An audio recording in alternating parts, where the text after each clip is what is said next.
Bienvenido nuevamente a este su programa Opinión en Jaque. Seguimos con los métodos de estudio de acercamiento a la escritura. Hoy vamos a continuar con el método teológico. Hasta aquí hemos usado el método sintético para saber que toda la epístola de 2 Tesalonicenses trata sobre nuestra reunión con Jesucristo, ¿no? Nuestra reunión con Él. Y hemos visto por el método analítico los 3 detalles específicos que se narran sobre el anticristo. Muy bien, el método teológico tiene como fin juntar los pasajes que hablan sobre temas específicos. Y como hemos visto, estamos hablando de Dios Padre en la intervención, digamos, en la historia de la humanidad para traer juicio sobre aquellos que atribulan a la iglesia. Y por supuesto, la señal previa y suprema a la aparición del Señor, como hemos señalado, con la manifestación del anticristo. Y el evento en sí con la aparición de Jesucristo viniendo a dar retribución a los impíos. Muy bien, para esto solo vamos a enfocarnos en dos capítulos, en el capítulo 1 y 2. Y el capítulo 1 habla exactamente del juicio que se va a ejecutar sobre los que atribulan a la iglesia, la persiguen o la maltratan injustamente. Y primero vamos a ver, el primer tópico es en relación a Dios. Y está en el versículo 6. Dice: es justo delante de Dios pagar con tribulación a los que atribulan o persiguen a la iglesia. Está en el versículo 6. O sea, vemos la intervención de Dios Padre para juzgar a aquellos que persiguen a la iglesia. ¿Cuándo lo va a hacer? En la segunda venida. Es un evento, es un capítulo o una parte de la segunda venida, ¿no? Una parte que va a ocurrir, o una escena que va a ocurrir en medio de la segunda venida. Otra idea interesante está en el versículo 7, que dice: y a vosotros que sois atribulados, daros reposo con nosotros cuando se manifieste el Señor desde el cielo con los ángeles de su poder. Bueno, es justo delante de Dios dar reposo a la iglesia en la segunda venida. O sea, en la segunda venida de Jesucristo, en la aparición de Jesucristo, va a haber un juicio, como se ve en Mateo 25, luego lo vamos a ver con el método comparativo, para dar retribución y recompensa a los santos y castigar a los malvados e impíos que se opusieron al Evangelio. Hay algún detalle interesante también en la intervención de Dios Padre en el capítulo 2, verso 11, que luego lo vamos a explicar a profundidad, cuando dice: por esto Dios, hablando después del anticristo, les envía un poder engañoso para que crean la mentira, a fin de que sean condenados todos los que no creyeron en la verdad, sino que se complacieron en la injusticia. Algunos tienen un conflicto con este pasaje, y aquí tenemos que ver que la soberanía de Dios se ejerce aún con la aparición del anticristo y la regulación del mal, ¿ya? Esta es la ley de la siembra y la cosecha que dice Gálatas, ¿no? No os engañéis, Dios no puede ser burlado. Todo lo que el hombre sembrare, eso también cosechará. El que siembra para su carne, de su carne segará corrupción. El que siembra para el espíritu, de su espíritu segará vida eterna. Y este es el problema con los impíos. Como no toman en cuenta a Dios, Dios los entrega un poder engañoso. Y Él permite su manifestación, porque el mal está bajo el control de Dios, bajo su soberanía, bajo su autoridad. Eso no lo podemos pasar por alto. Y aunque a algunos no les guste, ¿ya?, que se explique esta verdad, está en el texto, y entonces Dios permite la manifestación del hombre inicuo para que a todos aquellos que no creyeron la verdad sean condenados por haberse complacido en la injusticia. La misma idea de Romanos capítulo 1. Lo dejo aquí porque son aspectos importantes entonces que debemos considerar. En la segunda venida va a haber un juicio establecido para la humanidad, decretado por Dios Padre, para recompensar a los creyentes y castigar a los impíos, ¿ya?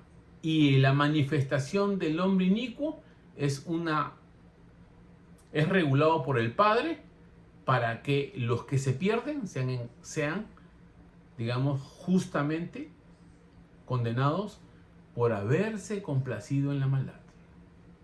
Así que la aparición del anticristo solamente va a hacer evidente lo que hay en el corazón de los hombres, por el cual les atrae el mal. y la seducción y la mentira. Muy bien, vamos a la señal previa, ¿no es cierto? ¿Ya? Seguimos, bueno, vamos a continuar antes de la señal previa de hablar del anticristo, vamos a hablar del evento en sí. ¿Ya? Con el establecimiento del juicio sobre los impíos y la recompensa de los creyentes, viene entonces una serie de pasajes relacionados con Jesús, ya no con Dios el Padre, con su autoridad para ejercer el juicio en la segunda venida. ¿Ya? Algunos dicen el juicio eterno, ¿no? Por supuesto. Jesús se manifestará en la segunda venida. Claro que sí. Cuando dice se manifestará, se va a hacer evidente a todos. ¿Ya? Esta es una doctrina que se plantea en Hechos 1:11. Así como lo viste irse, así volverá, ¿no? Y Apocalipsis 1:7, ¿no? El Hijo del Hombre, todo ojo lo verá. O sea, la manifestación es un evento público para toda la humanidad, para los vivos y también para los muertos. ¿Ya? Y bueno, viene acompañado con los ángeles de su poder, va a venir acompañado de los ángeles. Eso dice el capítulo 1, verso 7. Dice que Jesús se manifestará desde el cielo, o sea, va a haber una señal desde arriba en el cielo. Está, ¿de dónde viene? Jesús se manifestará también como llama de fuego, ¿no? Esa es una verdad que es una alusión directa a 2 de Pedro capítulo 3, ¿no? Que la tierra será pasada por fuego, ¿no? Es una alusión directa. Lógicamente que cuando estudiemos el método comparativo vamos a poder enriquecer todas estas verdades que se van dando. ¿Ya? Y por supuesto dice para dar retribución, verso 8, a los que no creyeron, mire, está en coordinación con lo del Padre, ¿no? Si ustedes leen el verso 8 del capítulo 1, se va a especificar la coordinación que hay entre el Padre y el Hijo, ¿no? Que actúan en unidad, en acción, ¿no? Se mueven en una unidad de acción. ¿Ya? Dice, en llama de fuego dice, para dar retribución a los que no conocieron a Dios ni obedecieron el Evangelio de nuestro Señor Jesucristo. O sea, porque Cristo revela al Padre a través del Evangelio. El que me ha visto a mí, ha visto al Padre. Ese es el mensaje. ¿Y qué dice? Verso 9. ¿Qué va a pasar? Los excluirán ¿de qué? Sufrirán pena de eterna perdición, excluidos de la presencia del Señor y de la gloria de su poder. Vean ustedes, o sea, la condenación es eterna. Y excluidos de la presencia del Señor y de su eterno poder. O sea, no van a disfrutar del poder de Dios para recibir la vida que viene en Cristo. Y algo interesante, que cuando sean condenados, van a ser condenados al silencio. Es cierto que Dios está en todas partes, pero no se va a manifestar en el lugar que se encuentren los condenados. Y ese va a ser el vacío más grande de la humanidad, no escuchar la voz de Dios. Muy bien, ese está en el verso 8. En el verso siguiente dice, los cuales serán excluidos de la gloria del Señor y de su poder. Y en el verso 10 dice, para ser glorificado por sus santos. O sea que la aparición de Cristo se enfoca entonces en este capítulo, en el juicio de los mundanos y su exclusión eterna de la comunión con el Padre y el Hijo, y la bendición y la glorificación de la iglesia al recibir, ¿qué dice? La admiración de todos los que creyeron. O sea, van a glorificar a Jesús. Eso va a acontecer en la aparición de Jesucristo. Inmediatamente aparece Jesús, empieza el juicio sobre la humanidad. Eso es al menos lo que plantea este capítulo. El último tema que vamos a tratar ahora se basa en la señal previa a la venida del Señor. Y está en el capítulo 2. Aquí tenemos que hacer un largo hincapié en que el verso 3 habla de la apostasía. ¿Qué es la apostasía? Es la renuncia a la fe verdadera en el Señor Jesucristo. Algunos lo plantean como la abdicación a la fe de los padres. Es negar la fe de los padres. Esto es importante que tomemos en cuenta, porque la apostasía solo se da en un mundo cristiano. No puede haber apostasía en un mundo musulmán, porque ellos no son creyentes. ¿Ya? Solo hay apostasía en el mundo cristiano. Unos me dirán, pero no hubo apostasía y decadencia del cristianismo en Turquía, por ejemplo, que es la cuna de la evangelización paulina. ¿Ya? Todas las 7 iglesias que se cuentan de Asia Menor de esa época están en Turquía. Sí. Con la caída del cristianismo, toda esa zona renunció a la fe. Es cierto que una nueva fe invadió ese lugar, una nueva religión.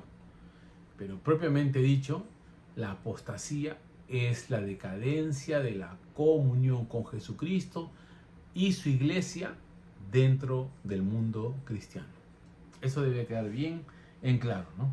¿Ya? Y bueno, ¿cómo describen al anticristo? Es el hombre de pecado, el hijo de perdición, que ya lo hemos tratado, ¿ya? Brevemente sobre sus características. ¿Ya? Se le describe como que se levanta contra todo lo que se llama Dios o es objeto de culto. Ya hemos dicho que se opone a todas las religiones y se va a establecer como Dios mismo. Eso lo dice, se siente en el templo de Dios como Dios, haciéndose pasar por Dios. Eso lo dice clarito el verso 4 del capítulo 2. Y la última característica lo vimos en el versículo 9, cuando dice que vendrá por obra de Satanás, con señales, prodigios y señales engañosos, ¿no? Para seducir a la humanidad. Bueno, esas son las características, ¿ya? La apostasía es la antesala que va creando, digamos, el espacio adecuado para la manifestación del anticristo. Hay algo interesante aquí a partir del verso 6, que Pablo les está explicando de que ahora hay algo que detiene a la aparición del anticristo. Sin embargo, no especifica cuál es. A lo largo de la historia, algunos han planteado que se refiere a la iglesia, que la iglesia es el impedimento para la aparición del anticristo. Otros plantean que es el Espíritu Santo. Otros han planteado que es el gobierno humano. Lamentablemente nosotros no sabemos, aunque la iglesia de Tesalónica lo sabía.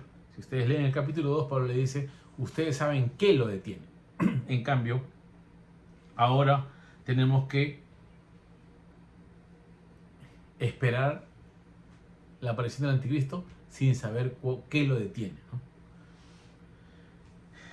Hay otro elemento que se habla, como es el misterio de la iniquidad en el verso 7, que está en acción. O sea, que el misterio de la iniquidad es, por supuesto, el mundo de las tinieblas actuando en este mundo. O sea, es el reino de Satanás actuando en este mundo para corromper la fe de los creyentes y crear un ambiente adecuado para la manifestación de su enviado, porque dice que este viene por advenimiento de Satanás, ¿no? Así que no nos hagamos los tontitos, ¿no? Tenemos que, hay un espacio que está preparando esto, ¿no? Ahora con la manifestación de la ONU y su Agenda 2030, ¿no? Para crear, digamos, un planeta restringido en cuanto a la población, al desplazamiento de ciertos lugares, las ciudades de 15 minutos y una serie de elementos que se van dando como el control de la alimentación, ¿no? En este caso la eliminación, digamos, de los productos naturales por los productos genéricos, ¿no? Transgénicos, y uno va viendo hacia dónde va el planeta, ¿no? El control de la alimentación. Muy bien, no quiero aplicarlo todavía, solamente quiero ceñirme al método, en este caso teológico, porque nos va dando las pautas de cómo será el mundo en el momento de la aparición del anticristo. Acá, bueno, nuevamente certifica el verso 7 qué es lo detiene, sin embargo, bueno, afirma que algo lo detiene, pero no especifica qué es. Y luego lo llama nuevamente el inicuo, ¿no? Que se manifestará el verso 8. Inicuo, verso 9, me salteo el verso 9, voy a dejar cómo será su final en la aparición de Cristo, porque quiero ceñirme a la señal previa, ¿no? Dice, cuyo advenimiento es por obra de Satanás. La pregunta es, ¿cómo hace Satanás para enviar, en este caso, al hombre inicuo? No lo sabemos. Algunos han hablado de un tipo de nacimiento, según la película El Anticristo, ¿no? Como Damien, ¿no? Eso es una interpretación. Exactamente no se sabe cómo será. Escuché a otro gran, digamos, maestro de Biblia decir que es probable de que sea hasta un homosexual, ¿no? No lo sabemos, no podemos adelantarnos a los hechos. Sin embargo, que va a intervenir Satanás directamente en su aparición, sí. Y bueno, hemos visto con señales, prodigios y engaños, ¿no? A los que se pierden por cuanto no recibieron el amor de Dios para ser salvos. Aquí viene nuevamente, digamos, el propósito de la aparición del anticristo: seducir a los que no creen. no a los creyentes. Muy bien, haciendo un pequeño recuento en base a la señal previa y la aparición del anticristo y la manifestación de Jesucristo bajo la dirección divina, es para establecer un juicio directo sobre el mal, para que los que no creen al Evangelio sean condenados por haberse complacido en la injusticia, la ley de la siembra y la cosecha, que muestra la soberanía de Dios Padre. Sin embargo, se nota también la autoridad de Jesucristo, que está de acuerdo a la absoluta soberanía del Padre, a la absoluta autoridad del Padre, ¿no? Y soberana actuación sobre el planeta Tierra cuando Él retorne.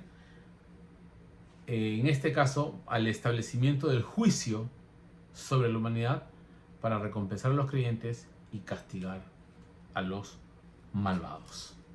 Muy bien, este es el método teológico. Así se desarrolla el pensamiento, digamos, del método teológico, enlazando las verdades por tópicos. ¿En qué se relaciona el juicio al Padre? ¿En qué se relaciona el juicio al Hijo? Y cómo la soberanía de Dios interviene en la aparición del hombre inicuo, describiendo cómo va a ser, ¿ya? Y cuyo propósito es seducir a los que no creyeron en el Evangelio y no conocieron a Dios y se complacieron en la mentira. Ese es el marco entonces que explica Pablo sobre la segunda venida en estos dos capítulos. Así que no te olvides, este es el método teológico. Lo estudias por tópicos, así que medita en la palabra para que puedas profundizar estas ideas. Les agradezco por este tiempo tan importante que han pasado con nosotros y no se olviden de difundir este video y ver los anteriores para que conozcas la relación de cómo los métodos nos facilitan extraer las ideas esenciales y tal y como el texto lo especifica, para que podamos tener un pensamiento doctrinal claro, directo, con el fin de creerlo y difundirlo a otros creyentes. Así que Dios te bendiga. Nos vemos en la siguiente lección de Opinión en Jaque. Bendiciones.